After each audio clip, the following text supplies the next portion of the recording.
I was browsing through T2 Darlington's various video blogs, and there was one particular video blog that caught my attention. And this one was titled Reasons Not to Pray. Now, this is his video response to someone else's video blog to reasons why he should not be praying. I think that's pretty much what the gist of it is. And he gave his agnostic opinion about the whole thing, and he did come up with some very interesting points. But there was one point that grabbed my attention the most. In this video blog, he said, If there was a God that created the universe, he's probably so immensely gigantic that we can't even perceive of him, and if we ever did, he would probably not perceive of us. He probably doesn't even give a shit. Probably doesn't know we're here. Probably doesn't give a damn. For example, in 1 square inch of my desk, there are all kinds of microbes going on right now, doing things, having lives, families. I don't know their names. I couldn't care.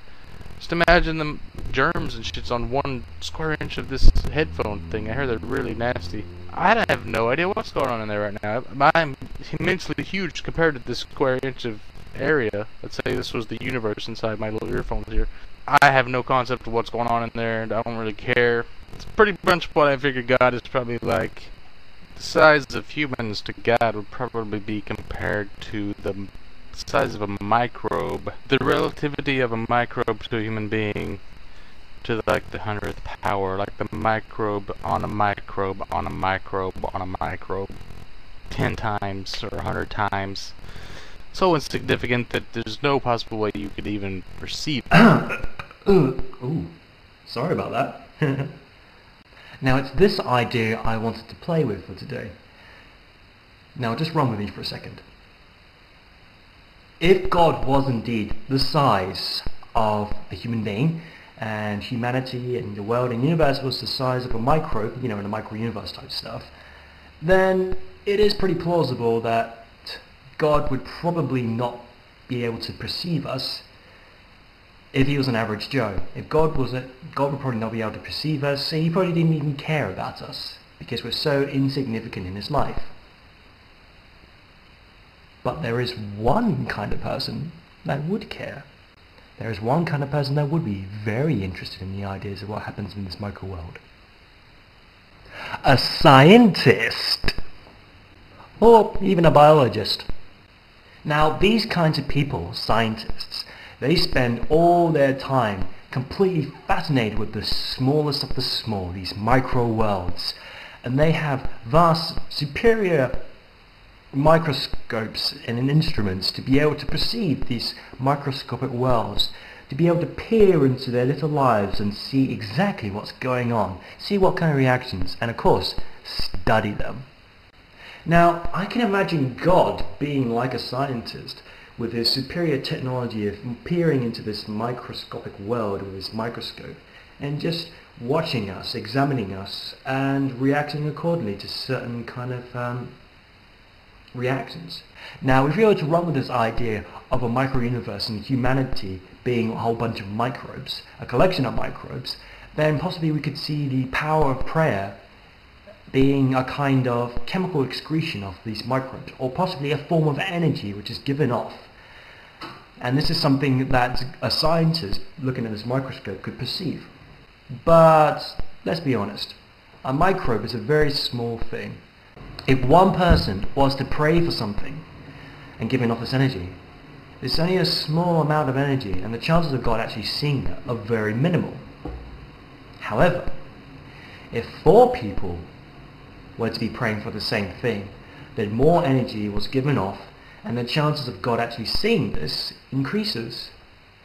And of course, if 16 people were active to pray for the same thing, or if more people were to pray for the same thing, and so on, then the chances of God the scientist actually seeing this energy cluster increases many folds, and once God can actually see this energy, he can react to it appropriately, whether it be introducing some sort of external chemical to react to the situation, whether it's just to take notes, or whether it's just to ignore us. I could apply this analogy of prayer being an energy in real life. I've talked to various Christian people, and one story fits in lovely with this scenario. This Christian woman, she has a daughter, and when she was very young, she was very sick, like fatally sick. This woman prayed for this sickness to go away and prayed for her daughter to get well, but nothing happened. So she went to her other Christian friends and families and asked them to pray for her daughter to be well. So they prayed to God, and still nothing happened. So the same woman went to all these different churches, went to her local church, asked her church to pray for her daughter to get well, and so they did. And news travelled fast, and so they asked church amongst church amongst church, and according to her, she got 400 people to pray for her daughter to get well. And miraculously, she was healed practically the next day. Now, if we were to compare, that's 400 people giving off this energy to God, saying, please heal this daughter. And he just reacted. Of course, with God being a scientist, he can't keep his ideas to himself. He has to go out and report his findings to other scientists, who could be other gods. And then, of course, these other gods would have their different ideas, and they would all get into one big, huge, fat argument about which one's right and which one's wrong. And then this great entity called Akhenaten would actually come down and then destroy them all because he's more powerful than gods. And then the defenders would come around, and then would go to the heart of the universe to try and stop this evil going on. But then they would get distracted by the Order, and they'd be fighting them. And then Thanos, the mad titan, he would jump into the heart of the universe, and he would gain unlimited power, right? And Wait a second. This is the plotline for the comic series Marvel the End. And it's Akhenaten, not Akhenten. I kind of went off on one for a bit. Where was I? Now, I can imagine this idea not taking off too well with all the major religions in the world. And they will probably shun this idea and get rid of it. But it doesn't hurt to broaden your mind and just try out a different scenario. What if God is a scientist, looking down upon us with his microscope, watching us, observing us, and poking us around, seeing how we react? Because that's what scientists do. They explore and they push things to the boundaries, see what they can learn.